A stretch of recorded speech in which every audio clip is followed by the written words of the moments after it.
वैद्यकीय शिक्षण विभागाचा कार्यभार मी पुन्हा स्वीकारल्यानंतर आज शेंडा पार्कमध्ये येऊन वैद्यकीय आपलं महाविद्यालय आहे त्याची पाहणी केली.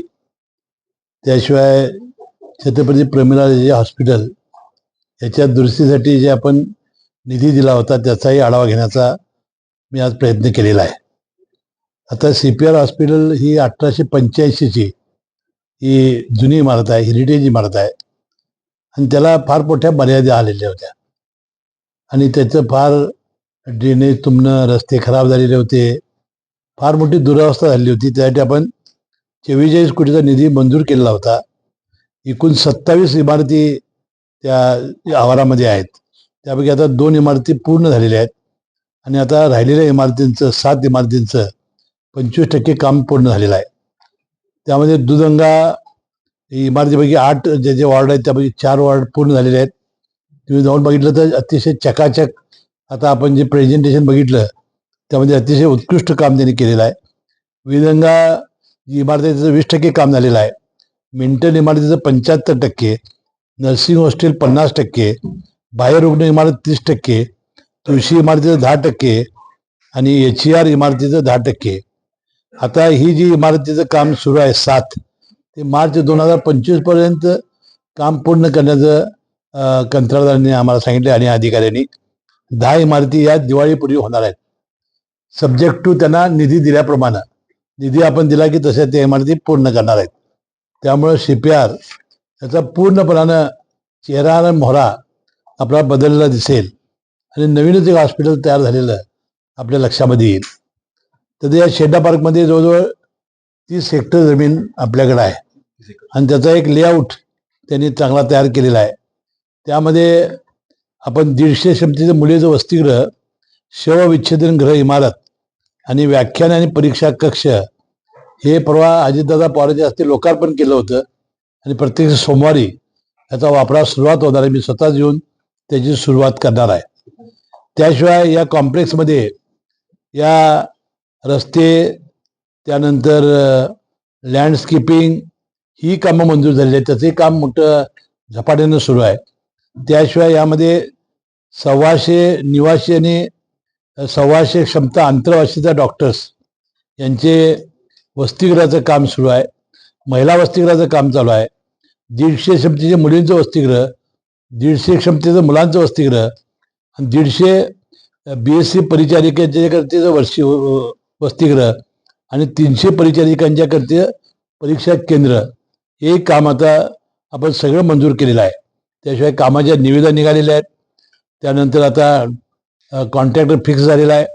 त्याशिवाय न्याय वैद्यकशास्त्र इमारतीचं काम आणि बॅडमिंटन कोर्ट हे देखील यामध्ये हाती घेण्यात आलेले आहेत. मला वाटतं हे सगळं काम हे किती 175 कोटीचं काम आहे. हे 2 वर्षात पूर्णपणाने होतील आणि जे 1100 बेडचं हॉस्पिटलचं काम आहे ते अद्याप सुरू झालं नाही. मंगळवारी मी मंत्रालयामध्ये बैठक बोलावलेली आहे. ते लवकरात लवकर तेही काम होऊन मला वाटतं ते 1100 बेडचं काम 2-2.5 वर्षात पूर्ण होईल असा मला विश्वास आहे. आता CPRचं काम मार्च 2023 पर्यंत 7 इमारती पूर्ण होतील आणि दिपावलीला राहिलेल्या सगळ्या इमारती पूर्ण होतील सब्जेक्ट टू निधी दिल्यानंतर. मुख्यमंत्री साहेबांनी प्रत्येक मंत्र्यांना 100 दिवसामध्ये तुम्ही नेमकं काय करणार आहे याचा काय रोडमॅप तुमच्या द्यावं सांगितले. त्याच्यामध्ये तुमच्या रोडमॅपमध्ये काय काय नाही, माझा रोडमॅप माझे अधिकारी तयार करतायत. उद्या किंवा परवा आम्ही घेऊन देणार आहोत. राज्याचा आहे तो, त्यामुळे मला आज सगळं ताबडतोब सांगता येणार नाही. 100 दिवसाचा रोडमॅप आम्ही तयार केलेला आहे. राज्यातील वैद्यकीय महाविद्यालयामध्ये विशाल इंडस्ट्रीज कोल्हापूरमध्ये विशाल एंटरप्राइजेस हे बोगस औषध पुरवठा केला. त्याच्या चौकशीसाठी SIT नेमलेली आहे. काय झालं होतं, औषध पुरवठा जो आहे तो पुरवठा शासन करत नाही, म्हणजे वरून होत नाही. त्यासाठी हापकीने एक संस्था निर्माण केली होती. हापकीनं अजिबातच केलं नाही म्हणून प्राधिकरण तयार केलं. त्या प्राधिकरणाने किती केले काय माहिती नाही. नंतर आपण आमच्या आणि सार्वजनिक आरोग्याचा काही निधी आम्ही डीनच्या लेवलला दिला की तुमचं तुम्ही टेंडर काढा, GM पोर्टल टाका किंवा तुम्ही ते करा. आणि एक जिल्हा नियोजन मंडळाचा ते जिल्हाधिकारीच्या कमिटीखाली अधिकारी कमिटीचं आहे. तर या ठिकाणी मला वाटतं कोल्हापूरला झाले नाही सर आपल्याकडे नाही. नाही, अजित खरेदी झाली ना औषधे.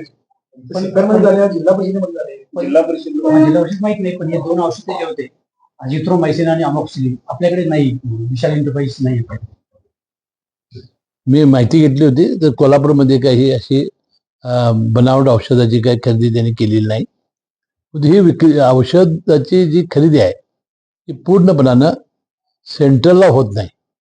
एक प्राधिकरण करतं, हापकीन करत होतं आणि आता डीनना अधिकार आम्ही दिले आहेत आणि जिल्हा नियोजन मंडळाचे अधिकारी जिल्हाधिकारी नाहीत.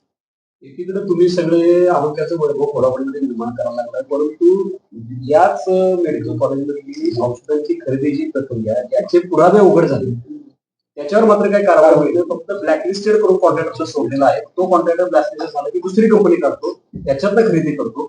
ज्या मुलांचं पत्र आहे की आम्ही दर करारपत्र स्थिती आमचं नाही आहे, बोगस दर करारपत्रकाच्या आधारे 25 कोटीहून अधिक नाही, खरेदी. त्यामध्ये दोन प्रश्न होते. मी याची चौकशी केली होती. एक, कुठल्या कंपनी नाव दे ब्लॅकलिस्ट केलेली, न्यूटन काहीतरी त्याचं ब्लॅकलिस्ट केलं होतं. त्याला एफडीएनं त्याच्यावर केस घातली होती आणि त्याला अटकही झाली होती. ते आता न्यायप्रविष्ट आहे. म्हणजे जे करायचं होतं शासनाने शेवटचं टोक त्यामध्ये गाठलेलं आहे. आता दुसरी जी कंपनी आहे की दरपत्रक तुम्ही म्हणताय, त्याची चौकशी सुरू आहे. मला वाटते त्याला त्याबद्दल आपण आयुक्तांच्या अधिकारी कमिटी नेमली होती, त्यांनी रिपोर्ट दिलेला आहे, त्याच्यावरही कारवाई होईल. पण थोडंसं याच्यात दिसतंय वरिष्ठ पातळीवरून अधिकाऱ्यांच्याकडून सुद्धा या सगळ्यांना अभय द्यायचं असं दिसतं. अभय नाही, कुठल्या जोपर्यंत मी आहे तुम्हाला अभय नाही. पर्याय कुठले तर उपलब्ध होता कामा मी आहे तुम्हाला अभय नाही. कंपनी चेंज करून बदलून पुन्हाही केलं जातं. नाही, तो भाग वेगळा आहे. ती जी कंपनी जोपर्यंत बदलली किंवा काय केली, हे काय अधिकाऱ्यांच्या लेवलला लक्षात येणार नाही किंवा कुठल्याही पातळीवर लक्षात येणार नाही.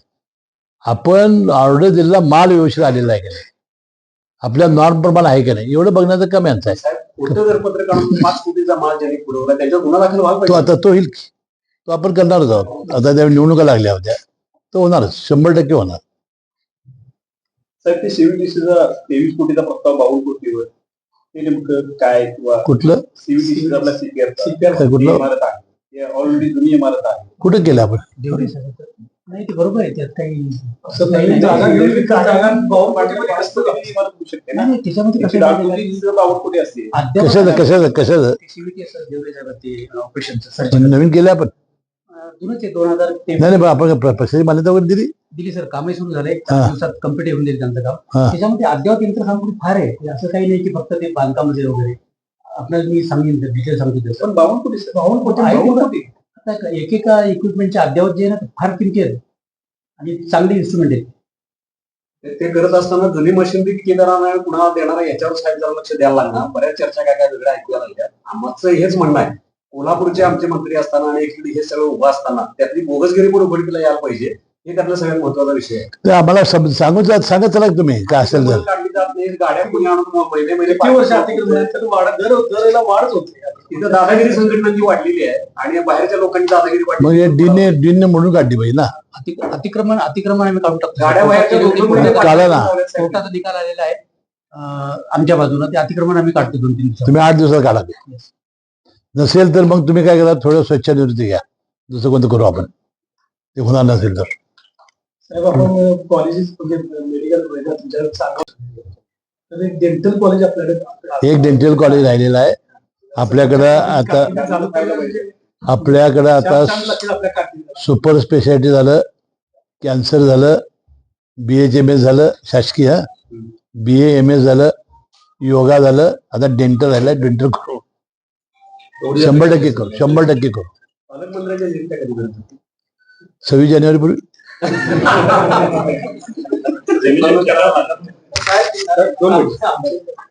स्टेटचे प्रश्न पॉलिटिकल. आपल्या पक्षाचे नेते मुंडे साहेब त्यांच्यावर अंजली दमाने आणि सुरेश दस यांनी गंभीर नाही, आता आहे बघा, सुरेश दसने जे आरोप केलेले आहेत त्यावेळी मी विधानसभेत हजर होतो आणि काल धनंजय मुंडेंनी त्याचं उत्तर दिलं की जो आरोपी असेल त्याला तुम्ही फाशी द्या, काय असेल ती शिक्षा करा. त्यांनी पूर्णपणे सांगितलं. ते माझे मित्र होते, त्यांनी मान्य केलेलं आहे, परंतु ते जर असतील त्यात तर त्याला शिक्षा द्या, अशी स्पष्ट भूमिका त्यांनी मांडलेली आहे. भाजप त्यांना टार्गेट करते असं वाटते. नाही बघा, भाजप टार्गेट करते असं काही प्रश्न नाही. सुरेश जर भाजपचे ते लावून करायला लागले सगळे. नाही, तो प्रश्न वेगळा आहे. तो आता मुख्यमंत्री देवेंद्र फडणवीस साहेब त्यांना बोलवून काय जे योग्य असेल त्याची चौकशी व्हायला काय हरकत नाही. अंजली देवारांना काल रात्री त्याचा फोन आला होता की जे मारेकरी त्यांची हत्या झालेली आहे, ती मारेकऱ्यांची हत्या झाली आहे. काही पुरावे अंजली आता देवेंद्र फडणवीस साहेब अतिशय कार्यक्षम आपल्याला मुख्यमंत्री लाभलेले आहेत. ग्रह आता त्यांच्याकडे आहे. ते तात्काळ याचा शोध घेतील आणि याचा पर्दाफाश करतील. दुसरीकडे याच प्रकरणामध्ये पंकजा मुंडे असतील, धनंजय मुंडे असतील, यांचा राजीनामा घ्यावा अशी एक मागणी जी आहे ती होताना पाहायला मिळते. कसं पाहताय? आणि मी अनेक वेळा सांगितलं की आपल्याला जोपर्यंत कोणी दोषी असेल आढळत नाही तोपर्यंत राजीनामा देण्याची काही आवश्यकता नाही. बीडमध्ये महामोर्चा आज आहे वाटतं, मी अजून काही बघितलेलं नाही. एकूणच जर पाहिलं तर साहेब राज्यामध्ये कायद्यावर एक प्रत्यक्षिंद निर्माण होते.